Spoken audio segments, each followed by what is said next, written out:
What's good, y'all? I've got some very simple but very nice buffs for Golduck. If you are a returning viewer and you have been looking at the Google Sheets, you might notice Golduck is no longer as much of a mixed attacker as it used to be. I opted to give it some of its bulk back, despite the fact that I do try to base HP more on size now, and the fact that I do think physical Golduck fits and makes a decent amount of sense. I opted just to let them keep the decent bulk that they had beforehand. Their special defense is lower than it used to be, but their HP is better than it was in the older sheets, and then its defense is also a little bit higher. So yeah, I opted to just keep the buffs even simpler. I have to sneeze, hold on. Oh god. Jesus. Oh, excuse me. Yeah, Golduck, Swift Swim, Magic Guard. Swift Swim is heavily buffed in the sense that the Damp Rock now gives 11 turns as opposed, well, sorry, it gives 6 turns as opposed to 3. So this is designed so that way in a team lock to Nuzlocke, especially you don't have to go and catch or add a Drizzle Pokemon to your team because you're not allowed to do that in a team lock Nuzlocke unless something dies. So what you can do is just abuse Rain Dance, which is a TM that like fucking everything on the planet gets, with Damp Rock, and then you can use a switch move, which also everything on the planet gets at least one of the 3 U-turn, Parting Shot, or Volt Switch. Like there's very few Pokemon who don't get one of those 3 moves in this hack. So what you could do is just get up that Rain instantly, and then have 9 full turns to abuse when you Rain Dance plus Parting Shot with Damp Rock. So that's very good for Swift Swim. And of course it's very strong with that new special attack stat and the better speed stat. And another good benefit of Swift Swim is that you don't have to run speed investment because of how naturally fast you are. In the rain, you still outspeed pretty much everything in the game without any investment. So you can actually put in either max attack and run a mix set with base 82 with max investment. You're actually hitting pretty hard, or you could just run max HP to take hits better because 80, 78, 80 bulk is pretty damn good. Again, like I said, in the older sheets, I did have them as bulkier on the special side, and I lowered the HP because I try to base HP more on size, and Golduck is not very big, but fuck it, I'll just keep it. It's whatever. I feel like the drops are a little bit unnecessary sometimes, and people might just look at it and be like, well, what's the point of that?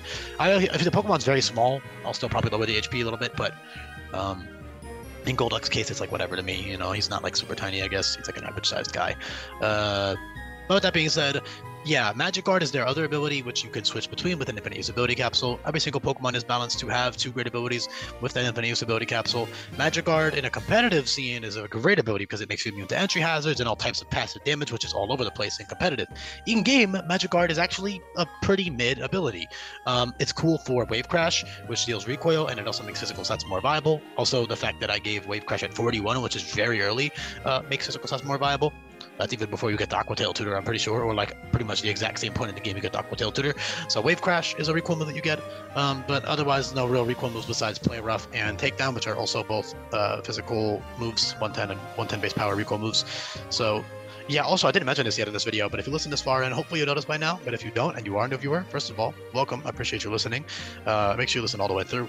But most importantly, do make sure you check out that Google Sheet in the description. I have buffed and changed 600 plus moves in this ROM hack. It's not your average run-of-the-mill buff and change for moves. I've reworked pretty much the entirety of every move in the game. So please do give those a look. I laid it out all in great, easy to consume detail on this move sheet, as you can see on screen right now. It's all listed into several different categories for your viewing convenience. But yeah, back to the topic of Golduck. Magic Guard is very mid in game, but I did have to keep overlap issues consistent from what am I trying to say, from other water psychic types, because it is a relatively common type combo, especially in this hack. So I had to be careful with that, so I couldn't give him anything else. So honestly, the only other ability that fit that was useful with Swift Swim was Magic Guard. Magic Guard is still good, especially because it does make you immune to Life Orb recoil, so that's the main use of Golduck, is just Magic Guard Life Orb, because he's pretty quick and has great coverage, and he's strong. So yeah, Magic Guard Life Orb is the main use, and then you have those niche little physical sets with the recoil moves. And then, yes, it does make you immune to passive damage, so on the off chance that the AI is using status moves like that, it's good. But the AI is not the greatest at toxic stalling. The only boss fights that will mostly be using T-Spikes are like Plumeria, and maybe a couple others, but my point is Magic Guard is very situational, okay? Outside of the Life Orb, outside of recoil moves, it's very situational, and there are a lot of better abilities in a hack like this. But in game, it's not terrible, it's just kind of meh. But it's still good, it's a good ability, especially because of that Life Orb. So yeah, and it fits Golduck pretty damn well, he's like this little guy. And obviously the type changes there, I'm not even gonna talk about why, because come on, it's fucking Golduck.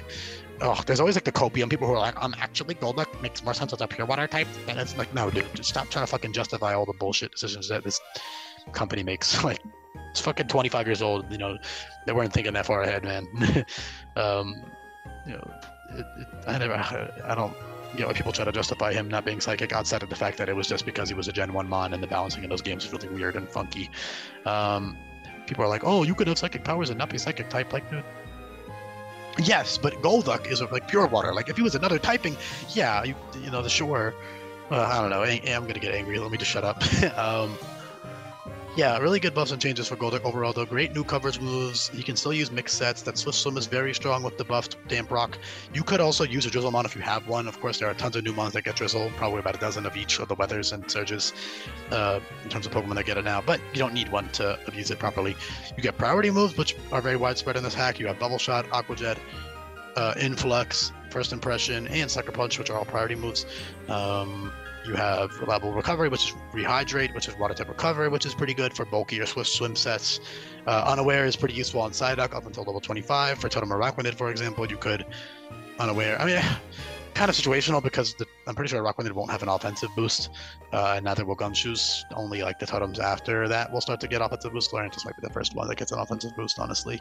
I'll see how I feel. But and how like the balancing and stuff works out. So Unaware is not like the greatest ability of all time, but it's still useful. You know, Power Up, Punch, and Charge Beam, and Work Up, and other boosting options still exist. For example, for Hala, if you didn't want a rain set, you can run Unaware to like ignore Power Up, Punch Boost or something. It's not a terrible ability, and it fits Psyduck really well. And it's obviously not his permanent ability, so it's just something that I wanted to be at least decently useful. But yeah, great new coverage moves of all different kinds. You got Power Gem, Energy Ball, Sludge Bomb, Sludge Wave, Aura Sphere, Shadow Ball, and a billion others. You know, D-Gleam. All a good utility like Parting Shot, which is very widespread in this hack. Very simple buffs overall. I'm not going to dwell on it too much longer. You have very high base power moves in the late game like Hydro Pump and Muddy Water, which are Muddy Water being 110 base power and 90% accurate, same as Mud Bomb, and those both drop speed, while Hydro Pump is 90% accurate as well, but it has 120 base power, but it has no additional effects. So I would probably run Muddy Water in some cases. Also, the TM for Hydro Pump is like in the mid-50s, so you won't have that for a little while. Hydro Cannon's really cool. Under Rain, it's a big nuke. It's 150 base power, drops before attack step by 2. Same thing that Cycle Boost does. Same thing that Draco Meteor does. There's tons of new moves that also do that. So if you are new viewer here and you didn't believe me when I said I buffed and changed like pretty much every move, please do give those a look because I really did put a lot of work into those move buffs and changes. Otherwise, though, a couple other fun things. You know, you got Funny Whirlpool, which is super strong, and all types of other crazy things that you can abuse. But all in all, it's just a very solid, strong Pokemon. It doesn't need the rain to be good. It's still a good Pokemon outside of the weather. But in the rain, obviously, he's a monster. So, yeah, thank you so much for listening, and I'll be back for more buffs and changes coming up. Peace.